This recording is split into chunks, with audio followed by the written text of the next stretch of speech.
Voilà, nous sommes en direct avec Bernard Cazeneuve, le ministre de l'Intérieur. Bonjour, donc bienvenue. Journée internationale donc, pour l'élimination des violences faites aux femmes. Vous avez un rendez-vous ce matin, en sortant de ce studio, en gros.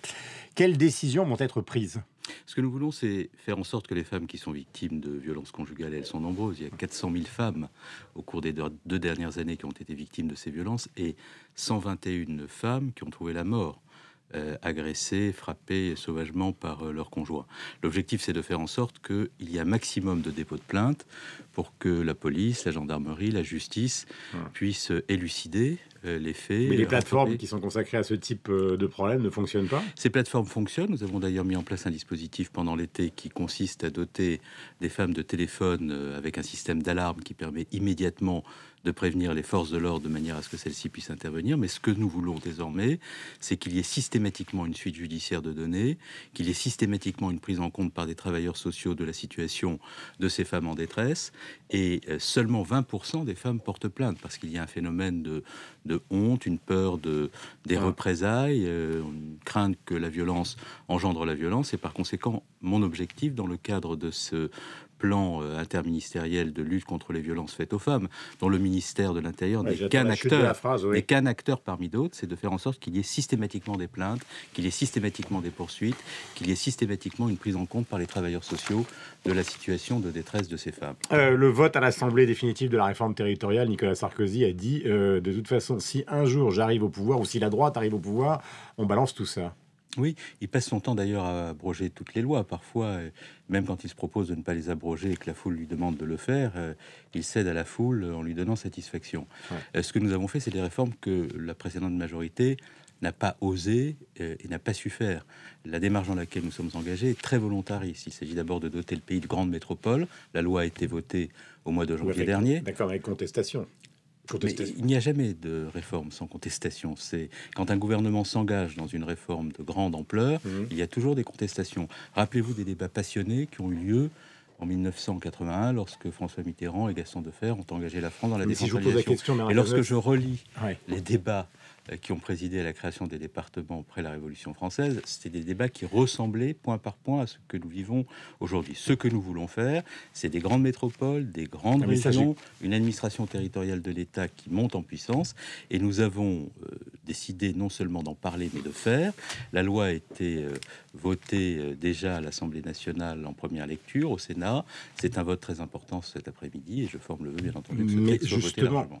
Par exemple, à droite, il y a un débat sur la loi Taubira concernant justement la possibilité de revenir en arrière.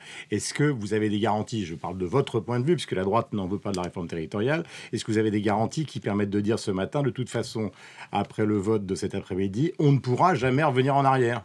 Cette majorité ne le fera pas puisqu'elle a voté cette loi. Mais ce qu'une loi a fait, une autre loi peut le défaire. Mais il faut pour cela qu'une majorité le veuille. Cette majorité a engagé le pays dans la réforme territoriale pour qu'il y ait des collectivités locales plus fortes, qui puissent investir davantage dans la transition énergétique, les filières industrielles d'excellence, qui puissent accompagner les transports de demain. Nous voulons de la croissance dans les territoires et pour cela, il faut des collectivités territoriales fortes. C'est la raison pour laquelle nous faisons cette réforme. Et dès lors que nous donc on ne reviendra pas en arrière. Pas nous, en tous les cas. Non, vous non. Mais a priori, tout sera fait dans la loi. Mais les autres feront ce qu'ils doivent faire s'ils reviennent au pouvoir, ce que nous ne souhaitons pas, bien entendu. Encore une fois, ce qu'une loi a fait, une autre loi peut le défaire. Une majorité différente de celle-ci peut toujours engager le pays sur un autre chemin. Mais enfin, ce que veut faire l'actuelle majorité, ce que veut faire l'actuelle opposition, c'est quoi ? C'est 150 milliards d'euros d'économie, là où l'on faisant 50 milliards, 3 fois plus. À quel service public s'attaqueront-ils ?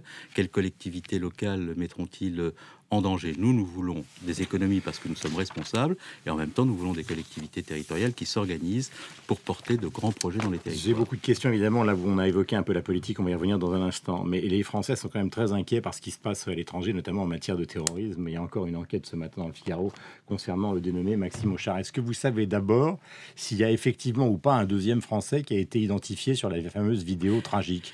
Il y a des enquêtes en cours et moi je ne me prononce pas sur le contenu des enquêtes en cours parce qu'elles sont conduites sous l'autorité du parquet antiterroriste et le ministère de l'Intérieur et le ministre de l'Intérieur n'ont pas à divulguer le contenu des enquêtes, quel qu'elles soient, quel que soit le sujet. Il y a ou pas un autre Français ?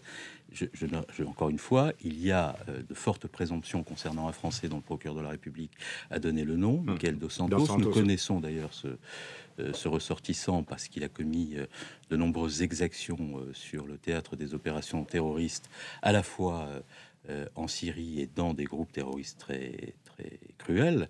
Et par conséquent, il est tout à fait possible que ce personnage soit le deuxième. Mais il y a des investigations en cours et ces investigations confirmeront. Bernard Cazeneuve, ce matin, est-ce qu'on a une idée précise? Je sais que c'est délicat de donner les chiffres des Français qui sont justement dans ce type d'opération et dans ce camp-là. Oui, nous avons une idée précise. Il y a à peu près 370 Français qui sont aujourd'hui dans des groupes terroristes, soit le Jabhat al-Nusra, soit Daesh en Irak et en Syrie.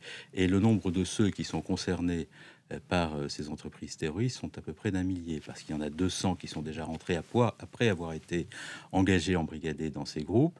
Il y en a 200 qui ont émis le souhait de s'y rendre. Il y en a à peu près 200 qui sont quelque part entre la France et la Syrie, en Europe, sur le chemin de ces théâtres d'opérations terroristes. Et mon objectif, il est très simple: empêcher les départs, parce qu'on voit ce que donne l'engagement dans ces groupes barbares de nos ressortissants. Ils perdent tout repère, ils peuvent revenir à tout moment sur le territoire national, guidés par le seul instinct de la violence. Quand ils reviennent en France, parce que c'est un sujet, le retour, il faut absolument judiciariser leur situation. Mais quand vous dites absolument, ça veut dire que ça n'a pas toujours été le cas. Mais Parce qu'on se souvient de cette famille qui est partie d'Istanbul, arrivée à Marseille, qui a...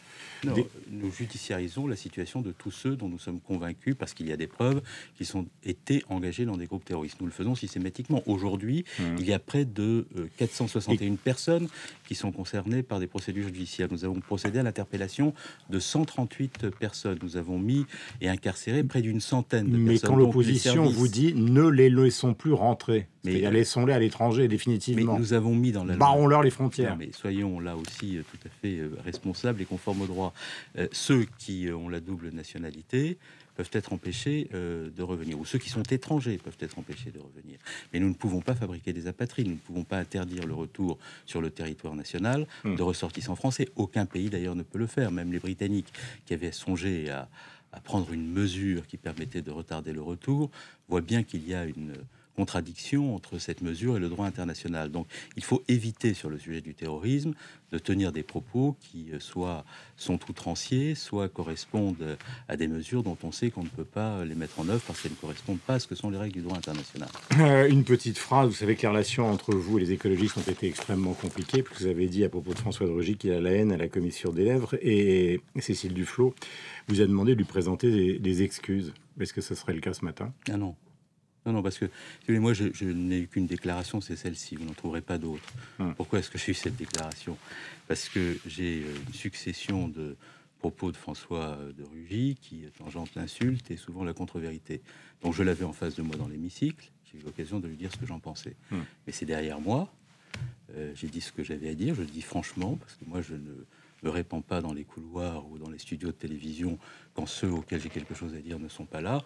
Maintenant, c'est fait, je l'ai fait en franchise, je l'ai fait parce que j'avais suffisamment d'éléments pour le dire légitimement, mais je ne suis pas quelqu'un qui aime la polémique, je ne suis pas un belliqueux, et vous ne verrez jamais de propos pas belliqueux, vous êtes ferme, parce que ce matin... il faut être ferme, oui. Je pense que quand on est insulté quasiment tous les jours, que des contre-vérités sont dites concernant l'action que vous menez, que vous êtes ministre de l'Intérieur... En gros, ce qu'ils ont dit, c'est qu'il y a une sorte de hiatus, un flou à un moment, avec des consignes qui ont été données par le préfet du Tarn, qui étaient des consignes plutôt musclées. Oui, mais j'ai commandé sur ce sujet-là 2 enquêtes administratives. La première a été rendue, la seconde le sera le 5 décembre. Donc on saura toute la vérité. Par ailleurs, il y a une enquête judiciaire en cours. Elle donnera elle aussi toute la vérité. Je sais personnellement ce que j'ai fait. Je suis par conséquent tout à fait à même, avec l'ensemble de ceux qui m'entourent et qui sont mes collaborateurs, de savoir le décalage qui existe entre ces insinuations, ces accusations sans preuve et ce que nous avons fait. Donc le ministère n'a jamais été débordé? Mais le ministère, non seulement n'a jamais été débordé, mais il a fait ce qu'il devait faire. Il y a eu la violence à Sivins, une extrême violence. Il y a eu près de 78 policiers et gendarmes qui ont été blessés au cours de toutes les opérations de violence autour de ce barrage. Il y a eu des violences extrêmes dans les heures qui ont précédé la mort tragique de Rémi Fraisse. Vous savez qu'à l'occasion de la réunion du 21 octobre, le préfet, à ma demande, parce que j'ai donné des consignes d'apaisement, avait décidé de ne pas positionner de forces de sécurité à Sivins. C'est parce qu'il y a eu ces violences que nous avons été obligés de le faire pour éviter des contre-manifestations qui auraient conduit à des affrontements potentiellement très graves. Et à partir de ce moment-là, il y a eu une préemption d'un drame à des fins politique, avec des polémiques, des accusations qui parfois tangentaient l'insulte. J'ai considéré qu'il était temps de dire stop, parce que je suis aussi comptable dans ma fonction de la réputation de tous ceux qui souffrent parmi les gendarmes, les policiers, des accusations qui sont portées contre eux.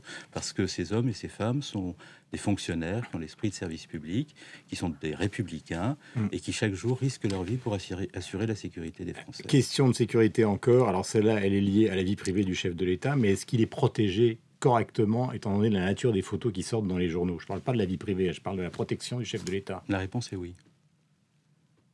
Mais alors comment se fait-il qu'on n'ait pas débusqué le personnage qui visiblement de l'ancien bureau d'Aquilino Morel? Je n'ai pas de commentaire à faire sur ce sujet. Mais est-ce qu'il y a une enquête officielle? Je n'ai pas de commentaire à faire sur ce sujet. Est-ce que le pape sera protégé d'une manière efficace contre des manifestations qui pourraient venir, par exemple, des Femen ou de tous ceux qui considèrent... Toutes dispositions ont été prises à cet effet. C'est-à-dire? C'est-à-dire que nous avons, en liaison avec le préfet, les forces de sécurité, pris toutes dispositions pour protéger le pape. Et si je vous disais quelles dispositions ont été prises, ceux qui pourraient être tentés de les déjouer seraient informés pour le faire, ce que je, bien entendu, ne souhaite pas. Le ministre de l'Intérieur est aussi un ministre politique. Ce sera ma dernière question, évidemment. Bernard Cazeneuve, vous savez que la gauche est dans la tourmente, que les sondages sont extrêmement défavorables à François Hollande. D'où peut venir l'éclaircie? De la persévérance, de l'opiniâtreté, du courage. En politique, lorsqu'il y a une crise profonde qui s'enquiste, qu'il y a des doutes... Parce que l'opposition parle maintenant d'une présidence virtuelle. C'est-à-dire qu'il ne la commente même plus, la présidence de François Hollande. Oui, mais enfin, vous avez vu le spectacle donné par l'opposition à Bordeaux qui montre à travers de grandes manifestations, soit qu'elle cède à la foule, soit qu'elle hystérise suffisamment pour que ceux qui ne plaisent pas soient sifflés au profit de ceux qui plaisent davantage ou qui sont censés plaire. Tout ça n'est pas non plus de nature à rassurer les Français. Il y a un gouvernement qui a... Nicolas Sarkozy va être président de l'UMP dans quelques jours. Oui, d'ailleurs, il paraît qu'il va être président de l'UMP pour redresser l'UMP, qu'il a contribué lui-même à affaiblir beaucoup en laissant ce parti dans l'état que l'on sait, au terme d'une campagne ratée, financée dans des conditions qui suscitent des interrogations. Donc, laissons tout cela de côté. Ce qui compte aujourd'hui, c'est que nous puissions poursuivre l'action de redressement de notre pays, que nous le fassions avec détermination, que nous le fassions avec loyauté vis-à-vis du président de la République qui est engagé dans une action courageuse. Et la réussite du quinquennat est le seul moyen demain de gagner les élections à venir.